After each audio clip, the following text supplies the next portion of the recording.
Bueno, entonces les decía que los nucleótidos pueden tener uno, dos, hasta tres ácidos fosfóricos y que eso va a depender del nombre. El nombre del nucleótido va a tener el nombre del nucleócido que lo conforma, ¿verdad? Que depende de la base. Puede ser,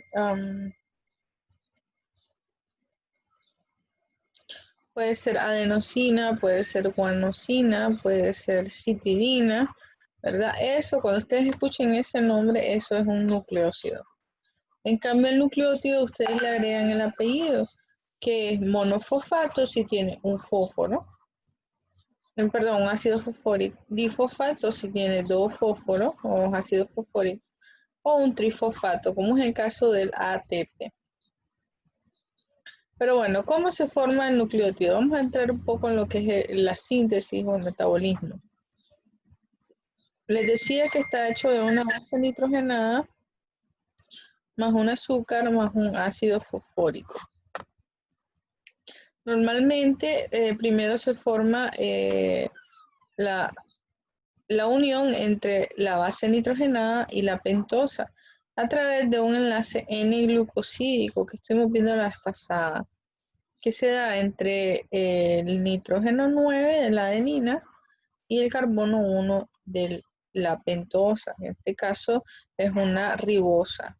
Entonces, esta adenosina, mediante una deshidratación, enlaza su carbono 5 con ese ácido fosfórico y libera agua. Entonces así formamos el adenosin monofosfato.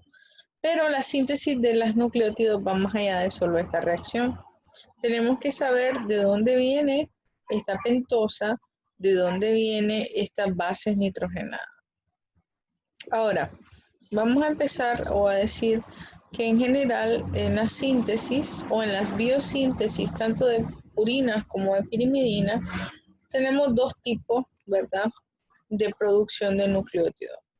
Tenemos una síntesis de novo, que de novo es prácticamente como empezar de cero, y tenemos vías de recuperación, en las cuales son, o a mí me gusta más llamarla como vías de reciclaje, en las cuales un ADN, por ejemplo, que se estaba degradando, dejó sueltos nucleótidos o bases nitrogenadas, y el cuerpo lo que hace es, en vez de eliminarlas, volverlas a agarrar para volver a producir nuevo ADN.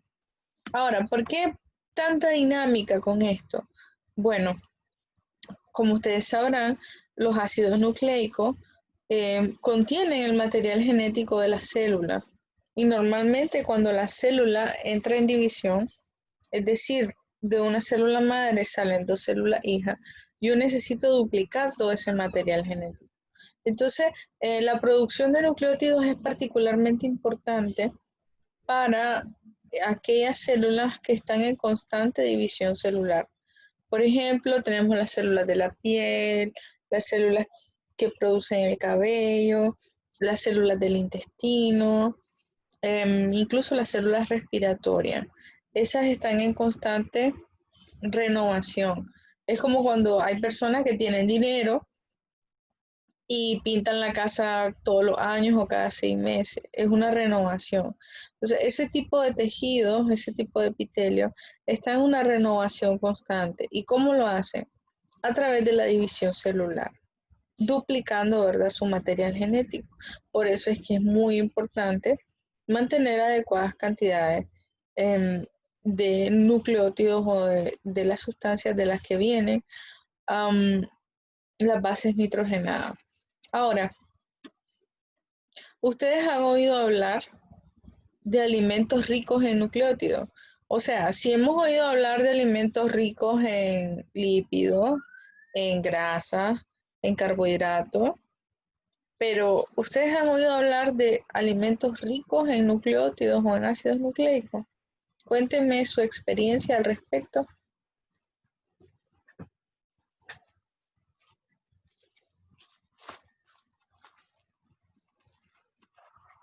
Chicos.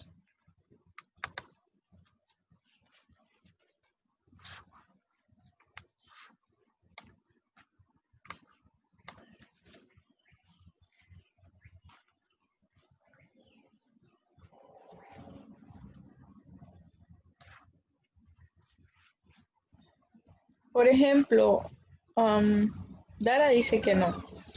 Por ejemplo, creo que fue Dara la que me dijo que su papá tenía problemas del ácido úrico.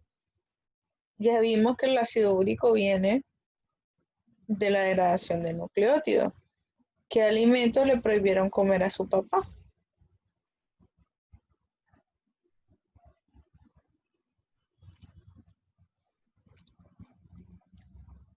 O no le prohibieron ninguna comida.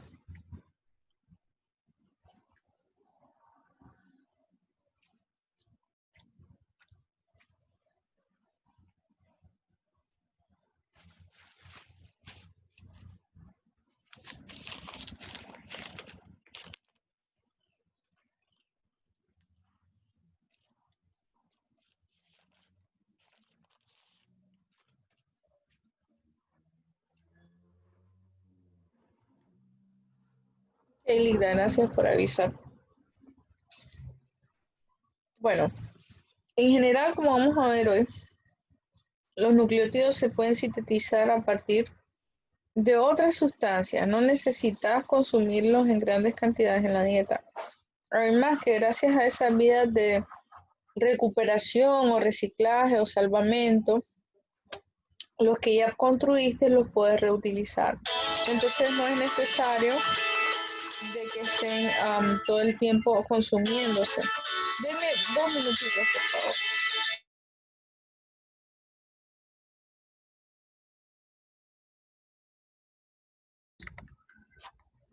Que entonces, no son tan necesarios el consumo de nucleótidos en la dieta, pero sí es necesario saber en qué alimentos los podemos encontrar en el caso de aquellos pacientes en los cuales se encuentra en exceso, como por ejemplo los pacientes que padecen de ácido úrico. Entonces, usemos un poco la lógica. Dicen que los ácidos nucleicos más abundantes son los que están en el ADN. ¿Dónde encontramos el ADN? ¿En qué parte de la célula? ¿Alguien que me diga? En el núcleo. Correcto. ¿Y qué alimentos están compuestos por células y que tengan núcleo?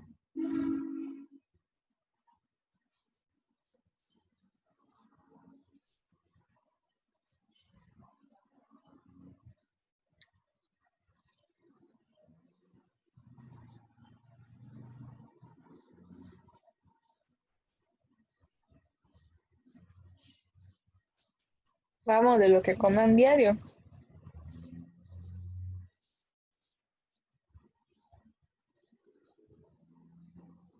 Les voy a dar una pista.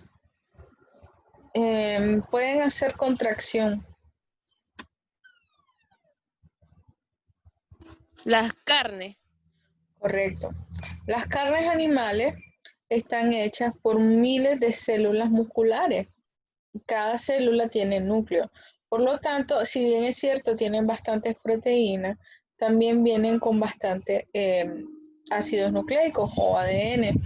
Y entonces, en general, deberían evitarse en los pacientes que tienen problemas para la degradación de las purinas o, o que tienen exceso, por ejemplo, de ácido úrico.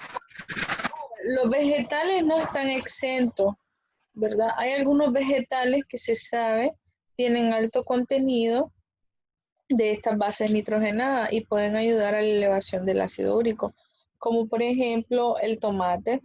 El tomate se lo recomiendan consumir en bajas cantidades en los pacientes con ácido úrico elevado. Pero más adelante voy a volver a mencionar estas enfermedades. Entonces, como les decía, las bases nitrogenadas o los nucleótidos no tienen por fuerza que venir de la dieta.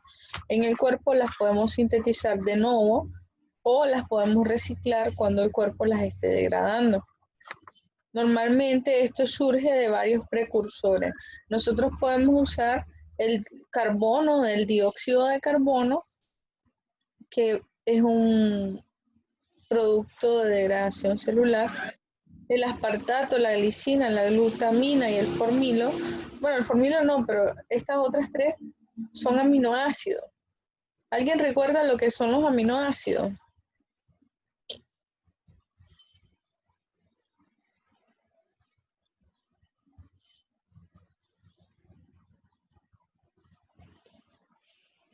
¿Para qué nos sirven los aminoácidos?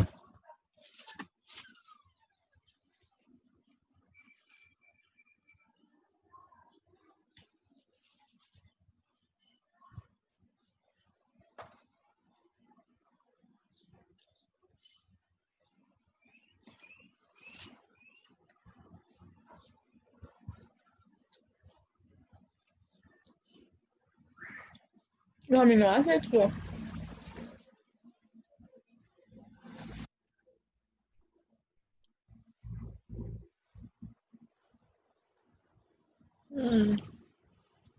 Los aminoácidos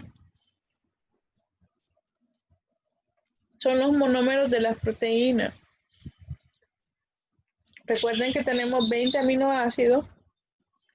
Algunos son esenciales, otros son no esenciales. Exacto, no es para evitar la pérdida, sino que gracias a ellos construimos proteínas. Pero bueno, ahora podemos ver otra aplicación que tienen los aminoácidos. Y es que el nitrógeno que hay dentro de ellos favorece en la construcción de nuestros nucleótidos. Así que si nosotros consumimos proteínas y no necesariamente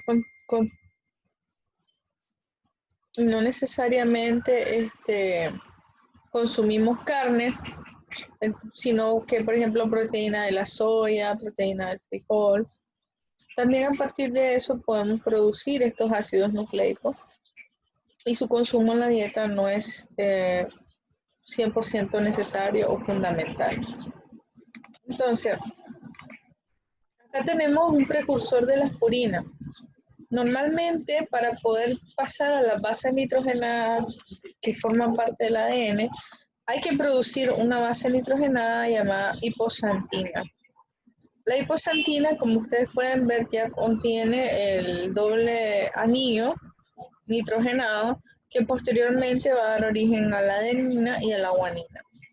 Pero bueno, esta base nitrogenada precursora se une a la pentosa y un ácido fosfórico para formar un precursor llamado inosino monofosfato. La inosina monofosfato surge de una ribosa activada. La ribosa, que es esta pentosa, proviene de una vía alterna a la glucólisis llamada vía de las pentosas. Yo creo que lo estuvimos mencionando durante la glucólisis. No sé si se acuerdan que teníamos la glucosa y esta se grababa a piruvato.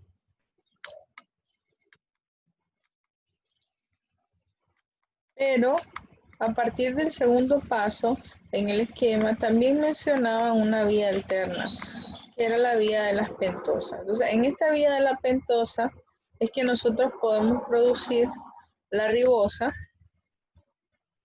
y que la activamos cuando le agregamos 3 grupos fosfato. Aquí no aparecen, pero se forma una estructura que se conoce como PRPP, fosforibosil pirofosfato.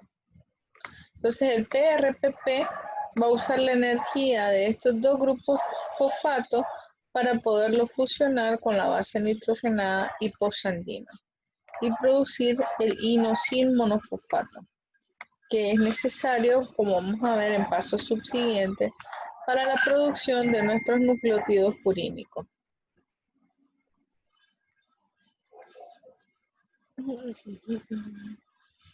Entonces, una vez que tenemos el inosin monofosfato,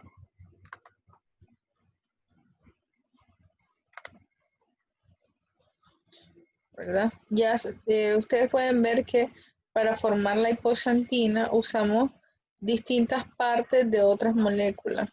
Por ejemplo, la glutamina, el aspartato y la glicina aportan tanto carbono como nitrógeno. El formil tetrahidrofolato aporta uno de los carbonos de mi hipoxantina. La ribosa pirofosfato aporta, bueno, se une a uno de los nitrógenos aportados por la glutamina.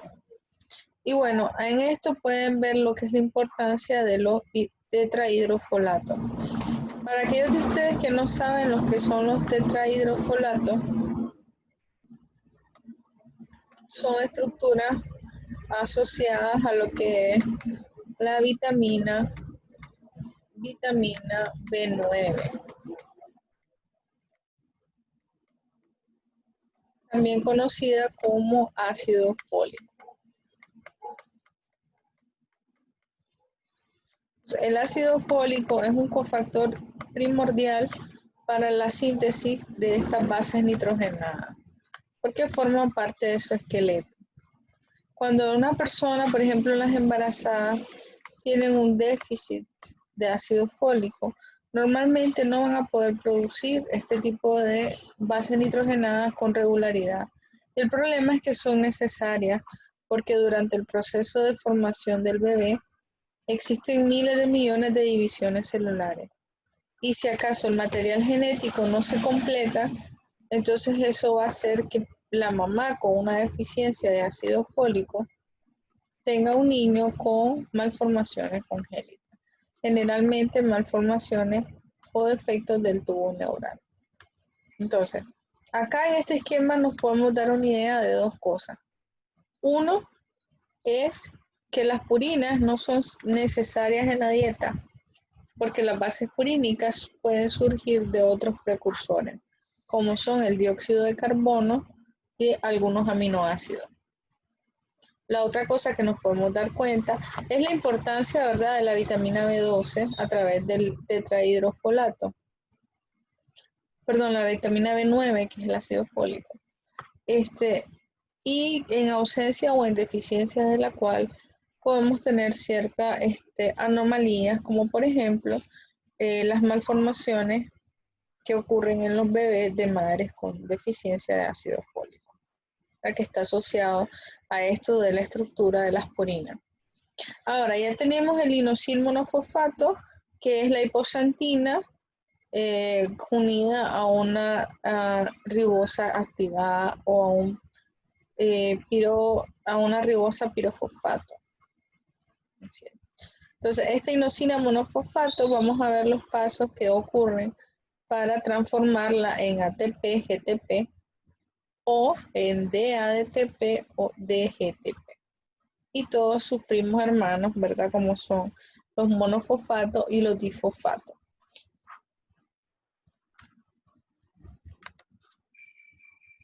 Entonces acá tenemos el IMP o inosina monofosfato. Puede ser sometido a una deshidrogenación, que es una reacción de reducción, en la cual el NAD le quita protones y va a formar una sustancia llamada xantosina 5-fosfato. La xantosina 5-fosfato va a ser luego sometida a otra enzima llamada transaminasa, en la cual el grupo amida cambia de posición formando una sustancia tanto distinta conocida como guanosina 5-fosfato o guanosina monofosfato, que es mi primer nucleótido llamado GMP. Normalmente para la producción de esta sustancia necesitamos la inversión de moléculas de ATP en lo que es la síntesis de nuevo. Ahora, para producir el AMP vamos a utilizar otra enzima. En el caso del paso inicial, además de las enzimas, necesitamos de aspartato, que le va a agregar el grupo amino a mi nucleótido, perdón. Entonces, ahí vamos a consumir una molécula de GTP, ¿verdad? que habíamos dicho anteriormente, también puede servir como una moneda energética, al igual que el ATP, pero que se produce en menor cantidad. Entonces aquí consumimos un GTP y usamos un aspartato para formar el adenilato succinato. Luego, gracias a la enzima adenilsuccinasa, vamos a eliminar fumarato, que es otro aminoácido, ¿verdad? Transformamos prácticamente el aspartato en fumarato. Y el IMP se va a transformar en adenosina monofosfato, que es mi otro nucleótido de tipo urínico. Para seguir construyendo más nucleótidos, ya sabemos que está el GTP, el GDP y el GMP. Entonces, normalmente,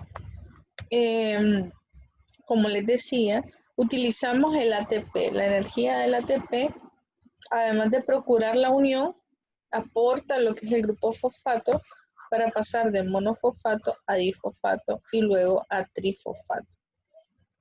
Y bueno, lo mismo puede ocurrir en el ATP. Pero en este caso lo más frecuente es que el ADP pasa a lo que es la cadena respiratoria, que es una clase que vamos a ver más adelante. Dentro de las mitocondrias, es donde se da la mayor producción de ese nucleótido, que es el adenosín trifosfato.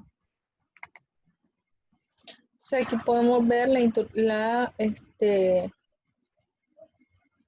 ¿cómo se dice? La inversión que se hace sacrificando los ATP para formar mi di y trinucleótido. Y en el caso de la adenosina, bueno, los ADP van a ser transportados a la cadena respiratoria dentro de las mitocondrias, en donde se van a convertir de nuevo en ATP, los dos.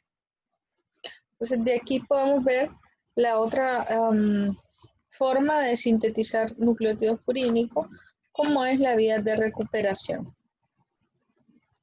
Desde el punto de vista energético, sintetizar purinas es muy caro, debido a que yo solo les doy un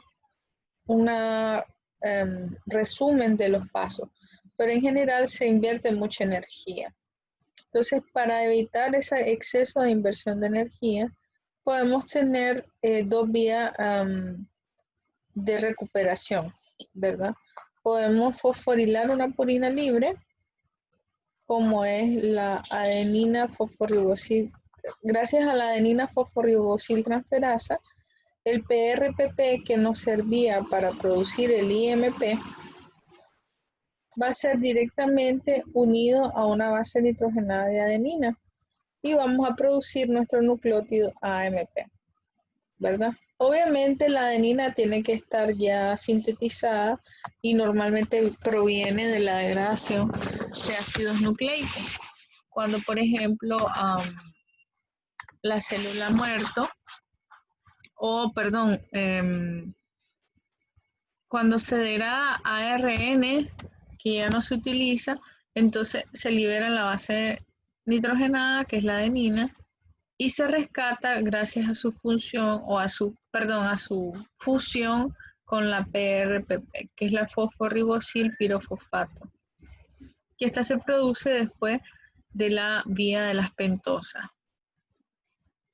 También puede haber fosforilación de un nucleócido de purina, ¿verdad? Ya aquí no tenemos la base nitrogenada, sino que la degradación de ARN produjo adenosina, que es una pentosa ya unida a la base nitrogenada. Entonces, este nucleócido, que es distinto a esta base nitrogenada, entonces este nucleócido se le va a agregar un ácido fosfórico mediante el sacrificio, ¿verdad?, de un ATP. Al sacrificar este ATP vamos a tener un AMP y un ADP. Este puede ir a la cadena respiratoria a volverse a convertir en ATP y el AMP puede ser utilizado para varios fines dentro de la célula. Entonces, las dos vías importantes de síntesis de los nucleótidos purínicos son la vía de novo y la vía de recuperación o salvamento. Se diferencia en que la vía de novo hace utilización de varios sustratos, como por ejemplo la glutamina, el aspartato, el dióxido de carbono, y invierte 7 moléculas de ATP para la producción de este nucleótido. En cambio, la vía de recuperación tiene un costo energético bajo, que son apenas 2 ATP, y no tiene tantos pasos ya que reutiliza ya sean bases nitrogenadas o nucleócidos que están disponibles en el citoplasma. Entonces hacemos una recuperación. Ahora, cuando las vías de recuperación de purina no funcionan adecuadamente, ¿verdad? Particularmente lo que es la recuperación de la guanina. Entonces, si esa vía de recuperación no se da, lo que se hace es que se incrementa la síntesis de novo de estos nucleótidos, lo cual va a llevar a que tanto lo que se está degradando y no se está recuperando, como lo que se está sintetizando de nuevo, como lo que se está obteniendo de la dieta, aporten a la producción de ácido úrico. Les voy a hacer un esquemita aquí al lado. Entonces ustedes tienen acá el nucleótido que va a ser degradado a ácido úrico. Este es el ácido úrico.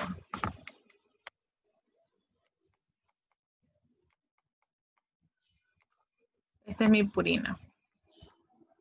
Entonces, cuando esta purina va siendo degradada, puede ser rescatada para volver a tener una purina. De manera que nosotros siempre tengamos mayor cantidad de purina que de ácido úrico. En el síndrome de Lesch-Nyhan, esta vía de salvamento o de recuperación no funciona, no existe o está dañada porque el paciente tiene una alteración genética en la cual tenemos deficiencia de estas enzimas. Entonces, ¿qué pasa? Estas purinas van a pasar directo a la degradación, haciendo que tengamos niveles por encima de lo normal de ácido úrico. Y por otro lado, el cuerpo detecta que tenemos pocas purinas. Entonces empieza la mayor síntesis de estas mismas. Sin embargo, como tienen un efecto directo hacia abajo, mientras más purinas produzca, más ácido úrico vas a tener. Y si encima mi paciente come mucha carne, todas las purinas que vienen de esa carne van a pasar también a la degradación y a producir más ácido úrico, llevando a que el paciente tenga mayores síntomas. ¿Pero por qué se da Lesch-Nyhan? Por una falta en las vías de recuperación, que ya dijimos que son muy importantes porque tienen menos pasos, porque reciclan y porque invierten menos ATP que las vías de síntesis de novo. Entonces, el síndrome de Lesch-Nyhan se produce por esto. El problema es que produce síntomas neurológicos. Recordemos que los nucleótidos también pueden funcionar como neurotransmisores y su deficiencia va a ser de que el sistema nervioso no funcione adecuadamente. Dentro de los síntomas neurológicos está la espasticidad, el retardo mental, pueden hacer automutilación y algunos pacientes también por la acumulación de ácido úrico van a tener muerte por falla renal en los depósitos de urato monosódico. ¿Ya? Vamos a tener predisposición a los cálculos renales a expensas de ácido úrico, que puede llevar a la obstrucción de la vía renal y su consecuente falla. Luego tenemos bueno, dentro de esto mismo tenemos la degradación de las purinas, en donde la adenosina, o perdón, la adenina vuelve a su estado anterior de síntesis, que era la hipoxantina, y luego ambas, tanto la adenina como la guanina, a través de la hipoxantina van a producir xantina, que gracias a la enzima xantina oxidasa van a producir el ácido úrico, que es el que podemos eliminar a través de la orina. ¿A dónde va a terminar el ácido úrico? Bueno, en los seres humanos, así como en los aves, reptiles e insectos, este va a ser eliminado a través de la orina en un 100%. En otros mamíferos se convierte en otras sustancias, como por ejemplo la urea. Nosotros producimos urea, pero pues a nivel hepático cuando degradamos las proteínas. Recordemos que inicialmente los aminoácidos nos van a llevar a nucleótidos y luego los nucleótidos degradados producen ácido úrico. En nuestro caso, nosotros lo eliminamos así. En el caso de otros animales, el ácido úrico regresa a un estado de urea, que es una sustancia más pequeña, y es eliminado a través de las heces y algunos de la orina. Por eso es que no se siempre piden o miden el pH, ¿verdad?, del agua, en dependencia de la cantidad de peces que hay. ¿Por qué? Porque la cantidad de urea que ellos eliminan a través de las heces puede alterar el equilibrio, ¿verdad?, del ecosistema en el agua. Ahora, el ácido úrico es relativamente insoluble, sin embargo, cuando está en grandes cantidades se puede precipitar, como podemos ver aquí en la imagen, formando cristales. Estos cristales se van a depositar en la articulación y el cuerpo los va a reconocer como cuerpos extraños, por lo cual va a desencadenar una inflamación y artritis. A esta enfermedad se le llama gota, ¿verdad? La gota es el exceso de ácido úrico precipitado y con inflamación a nivel de las articulaciones. Normalmente es por exceso exclusivo de las purinas y además se puede dar por una deficiencia parcial de la enzima de salvamento hidroxiguanina fosforibosiltransferasa, ¿verdad? Que este es el salvamento de la guanina. Normalmente se puede tratar o le mandan este tratamiento a los pacientes con hiperuricemia, que se llama alopurinol. El alopurinol lo que hace es como engañar a la xantina oxidasa de que ya tenemos mucho ácido úrico, entonces esta ya no se pone a funcionar, y sin xantina oxidasa la xantina se mantiene en esta manera y no produce ácido úrico, que es el que principalmente se precipita en forma de cristales. Ahora, la gota primaria, que es la enfermedad de excesiva producción de ácido úrico, normalmente se desarrollan también en estos pacientes deformaciones, protuberancias llamadas tofo. En las manos pueden ver ustedes unas pequeñas masitas blancas que en general son pelotas de ácido úrico. Y bueno, cuando se le llama primaria cuando tenemos esta enzima de manera anormal, la fosforibosil pirofosfato sintasa. Y esta no responde a la inhibición, a la retroalimentación negativa, de los nucleótidos.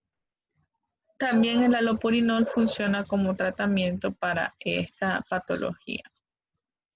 Y bueno, acá tienen un ejemplo de cómo duelen las articulaciones. Los pacientes se levantan a medianoche con un dolor increíble. Hay una inflamación, dolor, enrojecimiento e incluso puede haber deformación y pérdida de la funcionalidad de las articulaciones. Afecta mayormente a los pacientes entre la quinta y sexta década de vida. Bueno, se nos va a acabar el tiempo. Vamos a hacer una pausa de 10 minutos, por favor, para poder empezar la siguiente parte de la clase. ¿Entendido? All clear. Sí, doctora. Ok, gracias.